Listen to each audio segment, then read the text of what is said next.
రాష్ట్రం తీవ్ర ఆర్థిక ఇబ్బందుల్లో ఉన్నప్పటికీ కూటమి ప్రభుత్వం ఇచ్చిన మాట ప్రకారం జోన్లతో ఎటువంటి సంబంధం లేకుండా ప్రతి ఆక్వా రైతుకు కేవలం 1.50లకే రాయితీ విద్యుత్ అందిస్తున్నామని, ఇందుకు 1180 కోట్ల రూపాయల మొత్తాన్ని కేటాయించడం జరిగిందని రాష్ట్ర వ్యవసాయ సహకార మార్కెటింగ్, పశుసంవర్ధక శాఖ, పాడి పారిశ్రామిక వృద్ధి, మత్స్యశాఖ మంత్రి కింజరపు అచ్చెన్నాయుడు పేర్కొన్నారు. కాకినాడ ఎస్ఆర్ఎంటీ ఫంక్షన్ హాల్లో all India shrimp hatcheries association, Andhra Pradesh hatcheries అసోసియేషన్ల ఆధ్వర్యంలో నిర్వహించిన కార్యక్రమానికి మంత్రి అచ్చెన్నాయుడు ముఖ్య అతిథిగా హాజరై ఆక్వారంగ వికాసం లక్ష్యంగా ప్రచురించిన హ్యాచ్ ఇండియా ఇండిపెండెంట్ 2026 పుస్తకాన్ని ఆవిష్కరించారు. ఈ సందర్భంగా ఆయన మాట్లాడుతూ రాష్ట్ర ఆర్థిక వ్యవస్థలో కీలకంగా ఉన్న ఆక్వా రంగ ప్రోత్సాహానికి ప్రభుత్వం కట్టుబడి ఉందని తెలిపారు.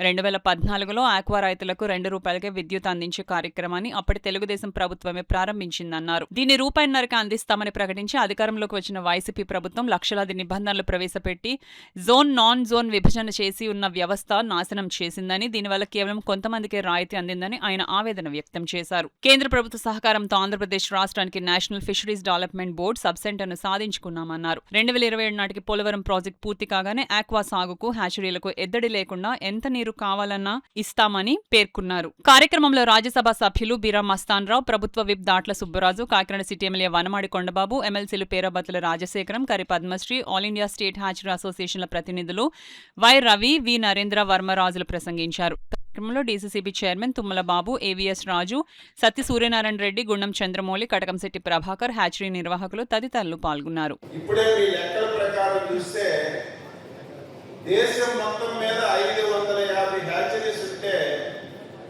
ఒక ఆంధ్రప్రదేశ్ రాష్ట్రంలోనే 400 హ్యాచరీస్ ఉన్నాయి. ఒక కాకినాడ ప్రాంతంలోనే దాదాపుగా 250 హ్యాచరీస్ ఉన్నాయంటే ఇది మనందరం గర్వించదగినటువంటి విషయం అని చెప్పి తెలియజేస్తున్నాను. ఈరోజు మనం ఏదైతే సీడ్ ఉత్పత్తి చేస్తున్నామో ఆ సీడ్ సక్రమంగా ఉంటేనే మనం అన్ని విధాల ముందుకు వెళ్ళడానికి అవకాశం ఉంటుంది. ఈ రంగానికి బ్యాక్ బోన్ సీడ్ అనేది ప్రతి ఒక్కరు కూడా గుర్తుపెట్టుకోవాలి. ఈరోజు భారతదేశం గణనీయంగా అభివృద్ధి జరిగింది. మన దేశాన్ని చూసి చాలా దేశాలు ఆచరిస్తున్నాయి. కానీ ఈ రోజు కూడా మనం రూట్ స్టాక్ మీద అంత పట్టు సాధించలేకపోయామంటే ఏదో ఒక లోపం ఉంది. దీని మీద కేంద్ర రాష్ట్ర ప్రభుత్వాలు ఆలోచించవలసినటువంటి అవసరం ఉంది. తప్పనిసరిగా ముఖ్యమంత్రి గారి నాయకత్వంలో దీని మీద దృష్టి పెట్టి రూట్స్ ఏదైతే స్టాక్ ఉందో మనందరం ఇక్కడ డెవలప్ చేసుకోవాల్సినటువంటి అవసరం ఉందని చెప్పి తెలియజేస్తున్నాను. కొంతమంది సాహసం చేశారు, లేదా మస్తాన్ రావు గారు కానీ లేకపోతే ఇంకొకరు కానీ చేసినా సరే అనుకున్నంత స్థాయిలో రాణించలేకపోయారు. మనందరికీ బయట దాని మీద గుర్తు, మనం తయారు చేసుకున్న దాని మీద అంత ఇంట్రెస్ట్ ఉండదు. దానికి కారణం అనేక విధాలుగా ఉంటాయి. దాన్ని కూడా అన్వేషణ చేసుకోవాలి, దానికి కూడా ఎడ్యుకేట్ చేయాలి, ప్రతి ఒక్కరికి అవగాహన కల్పించాలి. ఇవన్నీ మనం చేస్తున్నప్పుడే ముందుకు వెళ్ళగలమని చెప్పి ఈ సందర్భంగా తెలియదు. అలాంటి ఈరోజు వ్యవసాయానికి మించి ఆదాయం తీసుకొచ్చే ఈరోజు ఈ వ్యవస్థ, అలాంటి వ్యవస్థలో లోటుపాటు తెలుసుకోవడానికి పెట్టుకున్న సమావేశం కాబట్టి ఇది ముఖ్యమైన సమావేశంగా నేను భావిస్తున్నాను. ఈ సందర్భంగా తెలియజేస్తాను. ఈరోజు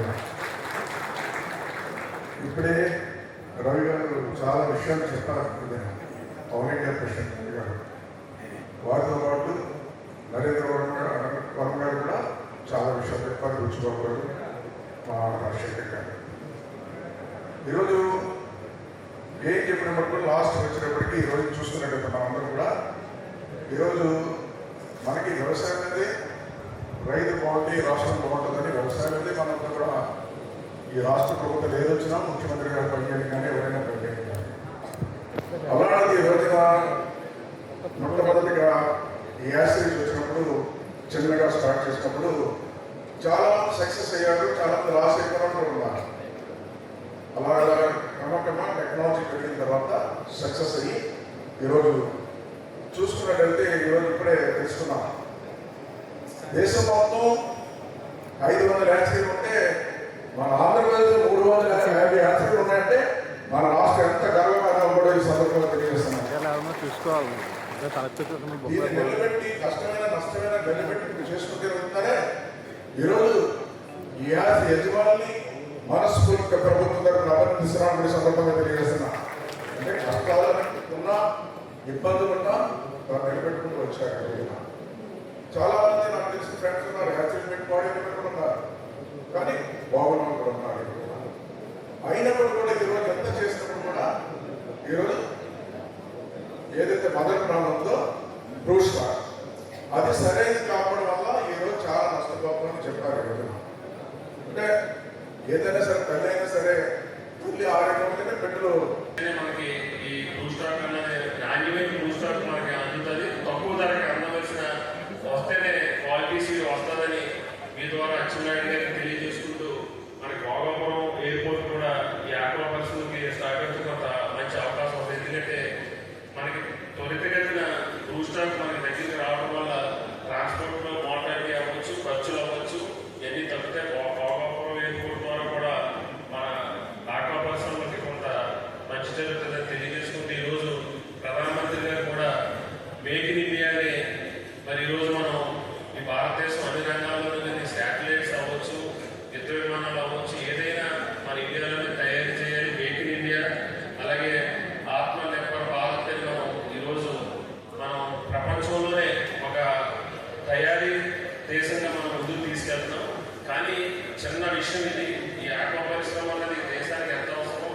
అలాగే ఈ పరిశ్రమ మీద దృష్టి పెడితే బ్లూ స్టాక్ మీద దృష్టి పెట్టి మల్టిప్లికేషన్ సెంటర్లు అవ్వచ్చు, అలాగే ఇతర న్యూక్లియర్ ఎన్బీసీ కానీ ఎన్బీసీ అని చెప్పారు, వీటి మీద కూడా దృష్టి పెట్టి మన రాష్ట్రంలోనే మనం బ్లూ స్టాక్ ఉత్పత్తి చేసుకునే విధంగా మరి కృషి చేయాలని